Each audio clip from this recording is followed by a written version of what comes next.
सरकार एनडीए बनाएगी या फिर इंडिया, इस बात की चर्चा लगातार चल रही है क्योंकि किसी भी पार्टी को बहुमत नहीं मिली है।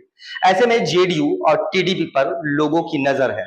तो चलिए जानते हैं कि कैसे इंडिया गठबंधन की बन सकती है सरकार, क्या जोड़ घटाव इंडिया को करने पड़ सकते हैं। इससे पहले आपको हमारा परिचय, हमारा नाम है सनी और आप देखना शुरू कर चुके हैं good morning Ranchi news. Lok Sabha चुनाव 2024 में नीतीश कुमार की पार्टी जेडीयू और चंद्रबाबू नायडू की पार्टी टीडीपी ने कमाल का प्रदर्शन किया।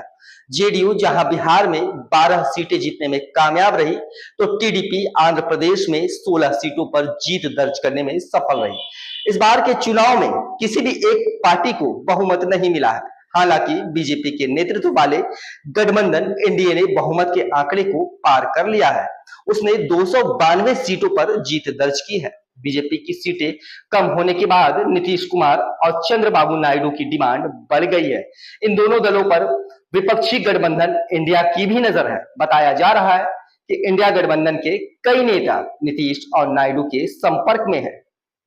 अब सवाल यह उठता है कि अगर नीतीश और नायडू का साथ मिला तो क्या इंडिया गठबंधन सरकार बन पाएगा। चुनाव आयोग के मुताबिक इंडिया गठबंधन को 234 सीटों पर जीत मिली है। बहुमत का आंकड़ा 272 है। ऐसे में इंडिया गठबंधन को सरकार बनाने के लिए 38 सीटों की जरूरत होगी। टीडीपी और जेडीयू की सीटें मिला दे तो 28 सीटें होंगी। 234 और 28 को जोड़ने पर इंडिया का आंकड़ा 262 तक पहुंचेगा। सत्ता में आने के लिए 10 अन्य सीटों की भी जरूरत इंडिया को पड़ेगी। ऐसे में जो अन्य 17 सांसद हैं वो महत्वपूर्ण हो जाते हैं। ऐसे में इंडिया गठबंधन को इन सांसदों पर भी नजर रखनी पड़ सकती है। क्या इंडिया को इन सांसदों का साथ मिलेगा, यह एक बड़ा सवाल है।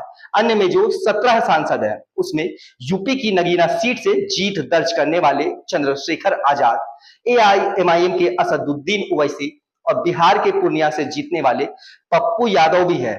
ये वो सांसद है जो जरूरत पड़ने पर इंडिया गठबंधन के साथ जा सकते हैं। अगर इन तीनों सांसदों का साथ इंडिया गठबंधन को मिला तो इंडिया का आंकड़ा 265 तक पहुंच जाएगा। अब उसे और 7 अन्य सांसदों की जरूरत पड़ेगी। इंडिया 4 ऐसे निर्दलीय सांसदों की ओर भी देख सकता है जिनका बैकग्राउंड कांग्रेस या उसके सहयोगी पार्टियों से रहा है।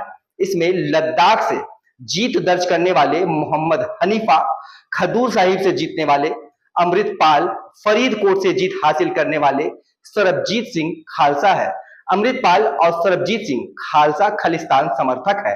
राजनीतिक जानकारों की माने तो अमृतपाल और सरबजीत सिंह बीजेपी के साथ तो कभी नहीं जाएंगे। जब समर्थन की बात आएगी तो इंडिया गठबंधन को बाहर से ही सपोर्ट कर सकते हैं। अब आपको बताते हैं कि इन सांसदों पर भी इंडिया नजर रख सकता है। इंडिया गठबंधन उधर दमन और दीव से जीतने वाले निर्दलीय पटेल उमेश भाई पर भी इंडिया गठबंधन की नजर रख सकती है। चुनाव नतीजों के बाद जब उनसे पूछा गया था कि वह किस पार्टी का समर्थन करेंगे तो उन्होंने साफ तौर पर कहा कि मुझे अभी फैसला करना है, लेकिन दमन और दीव के लोगों की बेहतरी को ध्यान में रखते हुए फैसला लिया जाएगा। हम लोगों और अपने मूल लोगों से बात करके आपको बताएंगे। सांगली से चुनाव जीतने वाले विशाल पाटिल भी कांग्रेस की नजर में रह सकते हैं। विशाल पाटिल यहां से निर्दलीय चुनाव लड़े थे, कांग्रेस ने उनको टिकट नहीं दिया था। नतीजों के बाद क्या पता उनका मूड बदल जाए और वह इंडिया गठबंधन के ही साथ चले जाए। इंजीनियर रशीद किस ओर जाएंगे यह आपको बताते हैं। 17 सीटें जीतने वाले अन्य सांसदों में इंजीनियर रशीद भी है। उन्होंने इस चुनाव में जम्मू कश्मीर के पूर्व सीएम उमर अब्दुल्ला को हराया है। वह अभी दिल्ली के तिहाड़ जेल में है और टेरर फंडिंग के मामले में उन्हें 2019 से ही गिरफ्तार किया गया था। इंजीनियर रशीद के मूड पर भी इंडिया गठबंधन की नजर बनी रहेगी। इंडिया गठबंधन 234 plus Nitish 12, Naidu 16, Pappu Yadav 1, MIM 1, Chandrashekhar Azad 1, Sarabjit Singh 1, Amritpal 1, engineer Rashid 1, Mohammad Hanifa 1, Patel Umesh भाई 1, विशाल पाटिल को को जोड़ने के बाद यह आंकड़ा 271 तक पहुंचेगा। इसके बाद इंडिया को एक और सांसद के समर्थन की जरूरत पड़ सकती है। ये calculation good morning Ranchi news का है, लेकिन सब कुछ निर्भर करता है जेडीयू और टीडीपी पर कि आखिर ये दोनों पार्टियां किधर जाएंगी। लेकिन एक बात तो तय है कि भाजपा को जो ओवर कॉन्फिडेंस था वह खत्म होता दिख रहा है। बाकी समय का इंतजार कीजिए। हमारा आंकलन अगर आपको अच्छा लगा हो तो दोस्तों आपसे एक निवेदन होगा कि हमारे इस वीडियो को जरूर से जरूर शेयर कीजिएगा। अपने सुझाव कमेंट बॉक्स में जाकर आप दे सकते हैं। सारी जानकारी आपके लिए शाहिद रहमान ने जुटाई थी और कैमरे के पीछे हमारे सहयोगी राकेश। धन्यवाद।